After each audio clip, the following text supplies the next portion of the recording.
श्री स्वामी समर्थ. आज आपल्याला बनवायची होती पुरणपोळी. इथं मी चण्याची डाळ घेतलेली आहे, कारण आपल्याला पुरणपोळीसाठी चण्याची डाळ लागते. इथं कुकरमध्ये आपण पाणी गरम करून घेणार आहोत. तोपर्यंत मी चण्याची डाळ ही निसून घेतलेली होती आणि 2-3 पाण्यानं स्वच्छ अशी आपण धुवून घेणार आहोत. त्याच्यानंतर कुकरमध्ये जे पाणी गरम करायला ठेवलं होतं त्याच्यामध्ये ही डाळ टाकणार आहोत आणि त्या कुकरमध्ये कुकरच्या 2-3 शिट्ट्या आपण आता करून घेणार आहोत. कुकराची शिट्ट्या झाल्यानंतर आपल्याला जितकी डाळ असते तितकीच साखर घ्यायची असते. त्याचं पुरण बनवण्यासाठी साखर घेऊन वाटून त्याचं आपण पुरण तयार केलं. त्याच्यानंतर कणिक तर आपण मळलेलीच असते. मळल्यानंतर बघू शकता आम्ही पुरणपोळी अशी अशी भरतो. तुम्ही तुमच्या तुमच्या भागामध्ये पुरणपोळी कशी तयार करता हे मला कमेंटद्वारे कळवा.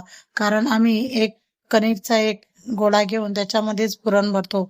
तुम्ही कशी भरता हे मला अवश्य कमेंटद्वारे कळवा. आणि बघू शकता आपली पुरणपोळी पुढे तयारच होणार आहे. पुरणपोळी ही खायला एकदम मऊ लुसलुशीत लागते. तुम्ही कशी बनवता अशी एक वेळेस अवश्य ट्राय करून बघा कशी लागते तर. आणि आता इथं आपली पुरणपोळी तयार होणार आहे. तुम्ही जर आपल्या चॅनलवरती पहिल्यांदाच आला असाल तर लाईक करा, शेअर करा आणि सबस्क्राईब करायला मात्र विसरू नका. आणि आपली पुरणपोळी आता टम्म अशी फुगणार आहे. तुमची पण अशीच फुगते का मला कमेंटद्वारे कळवा आणि आपल्या चॅनलवर व्हिडिओ अवश्य